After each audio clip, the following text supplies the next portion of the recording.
Tidak ada seorang pun dari kalian berwudu lalu menyempurnakan wudunya. Kemudian mengucapkan asyhadu an la ilaha illallah wahdahu la syarikalah wa asyhadu anna Muhammadan abduhu wa rasuluh.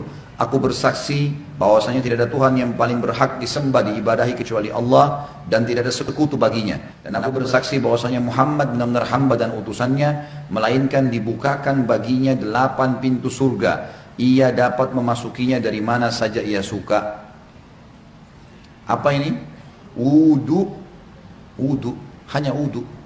Wudu terus syahadat. Kenapa malas wudu?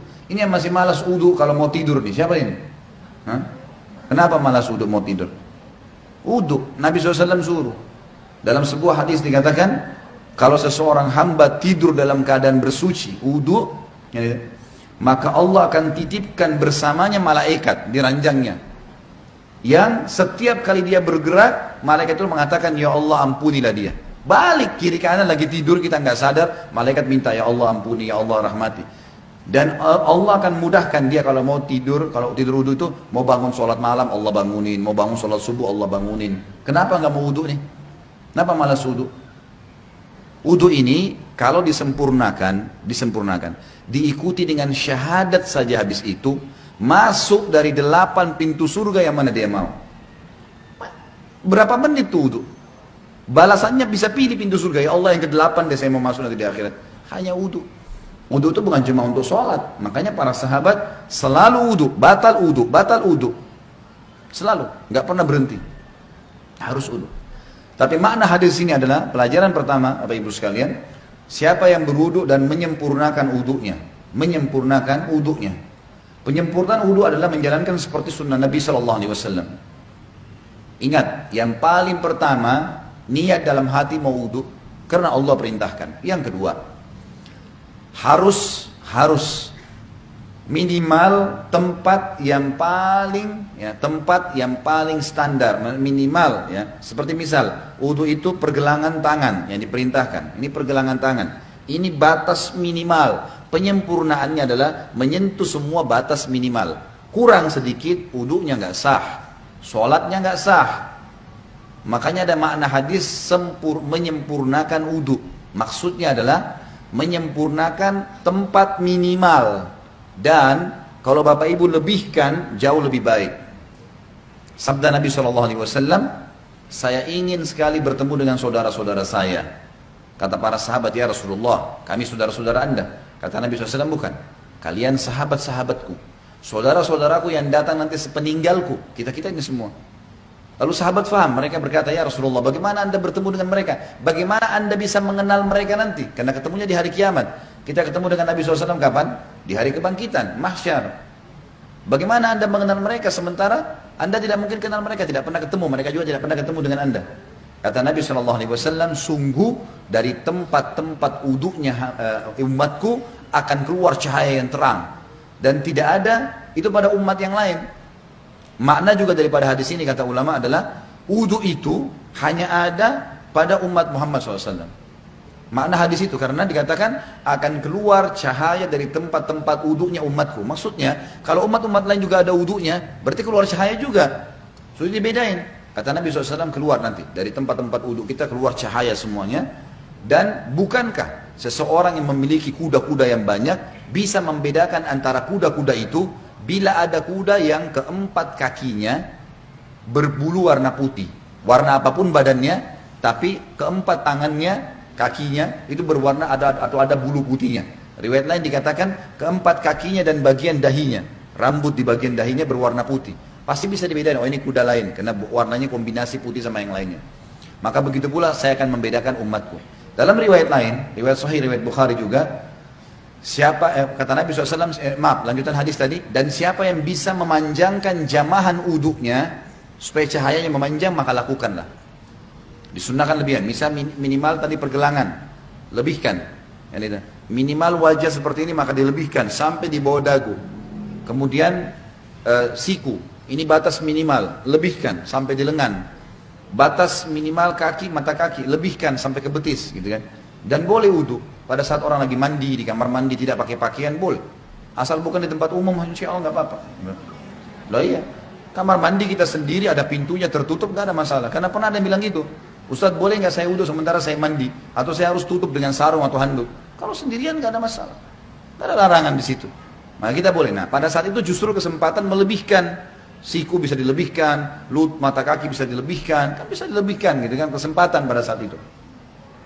Wudhu yang benar, yang dikatakan sempurna adalah contohnya mengambil air dengan dua telapak tangan kanan, dua telapak tangan, kemudian kalau keran lagi jalan juga begitu, menarik dari sisi punggung kanan ke kanan ke pergelangan dengan tangan kiri. Ini dulu dimulai tarik dari sini, dilebihkan ini batas minimal lebihkan. Kemudian tangan kanan menarik untuk tangan kiri juga sampai lebih dari batas minimal sampai ke sini kurang lebih. Kemudian baru mempertemukan antara punggung dalam dua-duanya dan menyelat-nyelatkan di antara dua jari. Karena ini sunnah, Nabi SAW menyuruh menyelat-nyelatkan. Jadi ini baru satu ya, ini baru satu. Ini baru satu. Kemudian diulangin, pelan-pelan, sempurnakan. Balasannya hanya sempurnain ini, syahadat masuk surga. Buru-buru, gitu kan. Pelan-pelan, 1, 2, sampai 3 selesai. Yang selanjutnya, mengambil air di telapak tangan, kemudian memasukkan setengahnya ke mulut sambil kumur-kumur, sisanya dihirup di hidung. Kemudian sementara mulut kita kumur-kumur, tangan kiri membuang yang di hidung, baru kemudian yang di mulut dibuang. Itu satu. Sebagian dalam mazhab Malikiyah dianjurkan agar ya menggosok mulut dengan jari. Terutama yang saya katakan adalah di bagian depan gusi, karena biasanya di sini ada lendir yang membuat bau mulut nggak enak. Kita kalau uduk sebentar misalnya lagi kumur-kumur, bapak ibu coba masukin di bagian depan ini sering ada lendir, 4 sisi ini. Itu kalau dikeluarin bau mulutnya jadi hilang.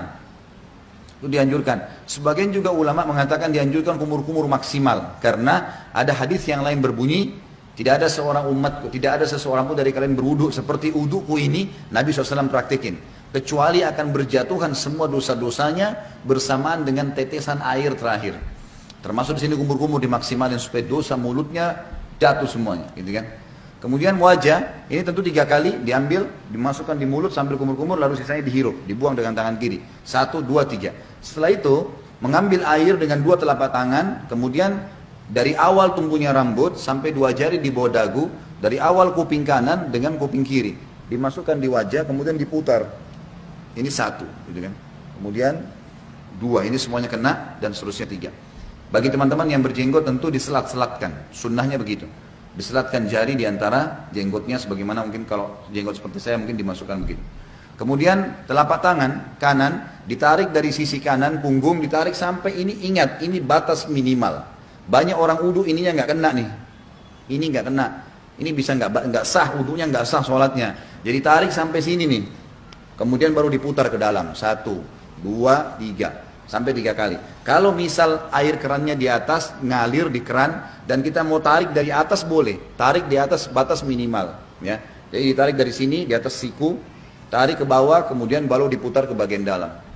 Kanan dulu baru kiri. Setelah itu baru kepala. Kepala ini diambil air, sunnah Nabi SAW ditarik dari awal kepala, sampai ke tengkuk, ya sampai ke batang leher, kemudian ditarik lagi ke atas kembali, lalu jari telunjuk masuk ke dalam lubang, ibu jari mutar di belakang. 1, ya. Ini satu-satunya yang dilakukan 1 kali saja. Kalau semua tadi anggota tubuh, telapak tangan, tangan sampai siku, wajah, ini semua 3 kali. Kumur-kumur, bersihkan hidung semua 3 kali. Kecuali kepala cuma sekali. Bagi ibu-ibu yang rambutnya panjang, ditarik sampai ke tengkuk, lalu ditepuk-tepuk ke atas. Sampai kembali ke depan, baru kemudian masuk ke sini, baru diputar. Selanjutnya telapak kaki, dibasuh minimal mata kaki, lebihkan ke atas. Lebihkan ke atas supaya memang sempurna. Setelah itu jangan pernah lupa ucapkan syahadat. Asyhadu an la ilaha illallah wahdahu, ada tambah la syarikalah, tidak ada sekutu baginya. Wa asyhadu anna Muhammadan abduhu wa rasuluh. Itu saja dijamin kata Nabi SAW, dibukakan baginya 8 pintu surga, ia boleh memasuki dari mana saja dia mau atau dia suka. Di dalam hadis yang lain disebutkan bahwasanya Nabi SAW bersabda, riwayat Imam Tirmidzi, siapa yang membaca setelah syahadat Allahumma ja'alni minat tawwabina, sebaiknya dia membaca setelah syahadat Allahumma ja'alni minat tawwabina wa ja'alni minal mutatahhirin. Ya Allah, jadikanlah saya selalu orang-orang yang bertaubat, dan jadikan saya orang-orang yang selalu bersuci, bersih.